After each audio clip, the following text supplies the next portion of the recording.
In a number of spiritual paths, your deeper questions might find answers in a session in the pastor's study. You're looking for something more, so let's offer you something different.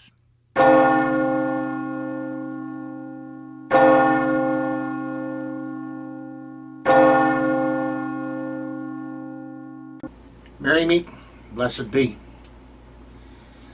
And welcome to another session in a very different pastor's study. And yeah, here we are in the study, and I didn't bother to get dressed up in my robe this time. There's a lot of reasons. So much going on right now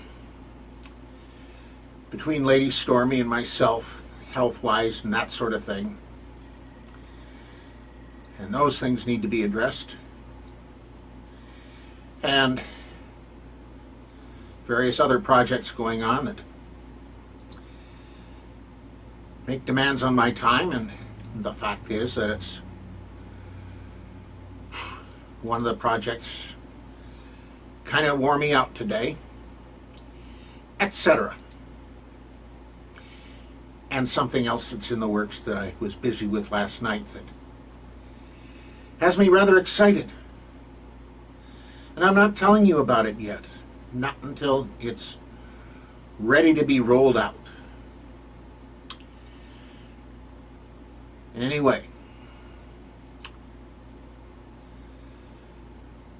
today's title I'm taking from a political campaign slogan. It was Richard Nixon's campaign slogan in 1972. That's a ways back. But it's in recent enough memory that it certainly is planted in my memory. At the time, I was a young lieutenant in the Air Force. Richard Nixon was somebody I could really relate to.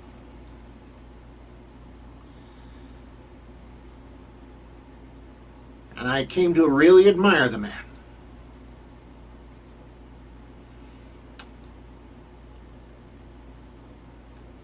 Everybody else was talking about opening up China.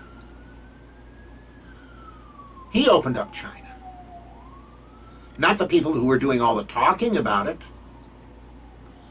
A lot of other people were talking about end the draft. Yes, in those days, especially between the ages of 18 and 26, if you were male, you had the selective service looking at you.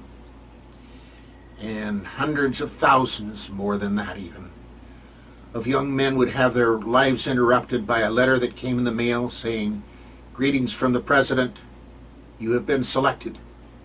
And off you'd go for 2 years, possibly to Vietnam. And that brings on the other. People kept talking about end the war in Vietnam. He ended the war in Vietnam.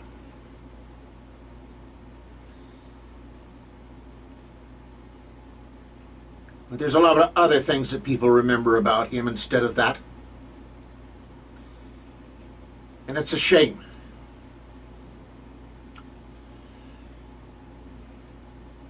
Because he did things that people wanted done. And I think part of the motivation in so much of what else has been said about him is because of the fact that he did it and they only talked about it. Now more than ever was his campaign slogan.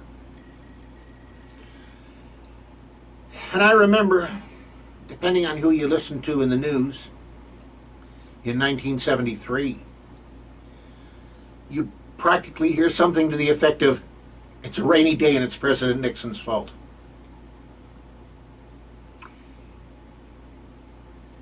Well, now we come to another era in our history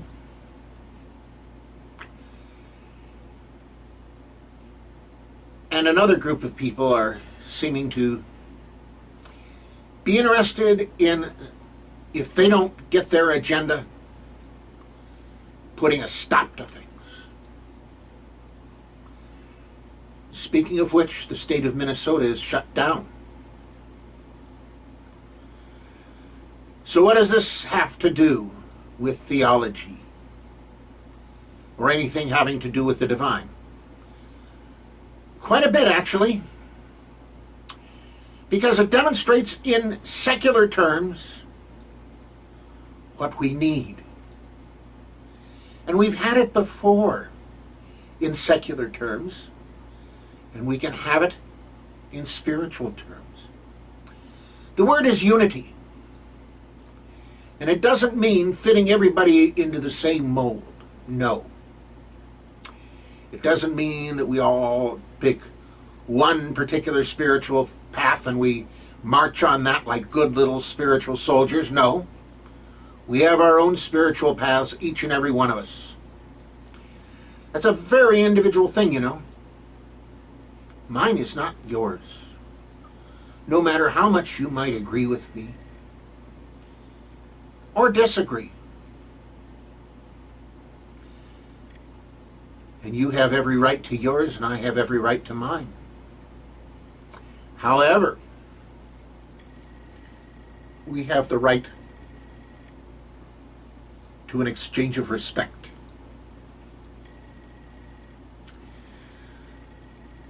I'd like to point to 3 men, all 3 of them Roman Catholic clergy, who had something to say on this subject. Venerable Solanus Casey, a Capuchin monk, priest simplex. And yes, there's a family connection between him and me. My great-grandfather and he had a mutual friend. And in 1958, in the days before he died, on his deathbed, he kept saying over and over again, if only we could be one.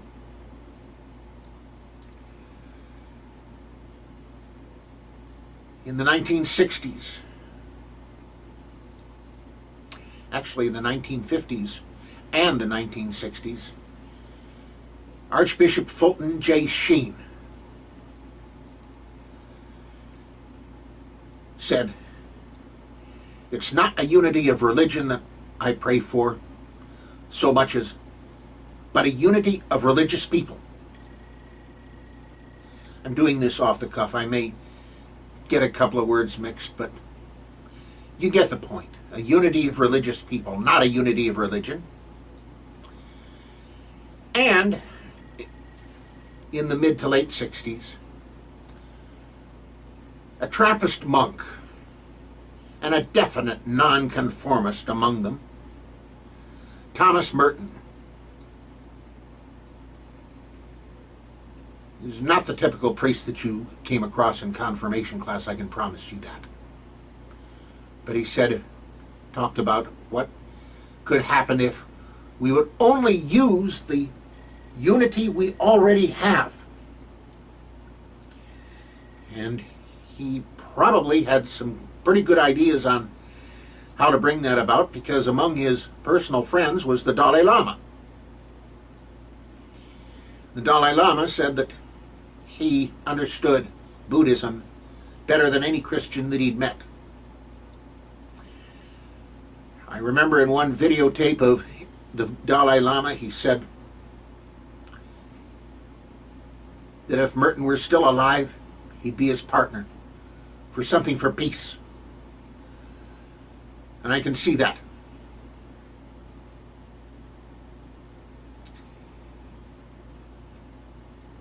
And that's what we need. Spiritually and in the secular world.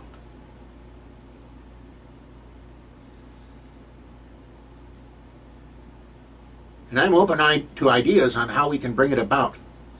I'm going to be doing something to help it along in the spiritual world. I don't know quite how to bring it off in the mundane world, especially the mundane world of politics. That's beyond me. I merely have a master's in the subject of political science, and that's baffled me. But let's see what we can do. I think it's about time. As a matter of fact, I think we need it. We certainly don't need factions tearing at each other's throats anymore. And this happens in the mundane world. It happens in the spiritual world. It happens in the world of religion. I remember talking with one lady a Wiccan high priestess, who said outright that she hates Christians. Well, she's instantly made, I don't want to say made enemies, but she's basically expressed something that a Wiccan ought to be above. Hating somebody because of their particular faith of choice. I've also come across, I don't need to cite examples that you can probably think of. One of the reasons why I'm not clergy of one particular church is because I was in the unpopular faction when faction fighting began, that's continuing to this day, and I'm so glad I'm not a part of that church now. And I'll be happy to offer an alternative. Maybe. We'll see. I do know that the secret's in plain sight, Mass for the Shutout, and in a very different pastor's study. These were all intended for people who, among other things, for the spiritually walking wounded, the de-churched. But now more than ever, we need to find what unity can be and see what we can make of it. I'm Iden. Blessed be. Uriel's Gifts and the Secrets in Plain Sight are sponsored by the Temple of Gaia. At Temple of Gaia, we don't train you to our path. We show you how to find and pursue your own path. Above all, we tried to provide a great place to come together and to share. We're located in Collingdale, Pennsylvania, just outside of Philadelphia, and wherever cyberspace can be reached. To learn more, visit our website at templeofgaiainc.org or our meeting place in cyberspace at templeofgaia.ning.com. Thank you for coming. Feel free to return at any time. We intend to always have something for you here. Blessed be.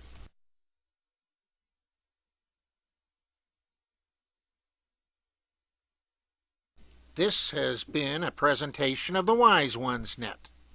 Merry part and blessed be.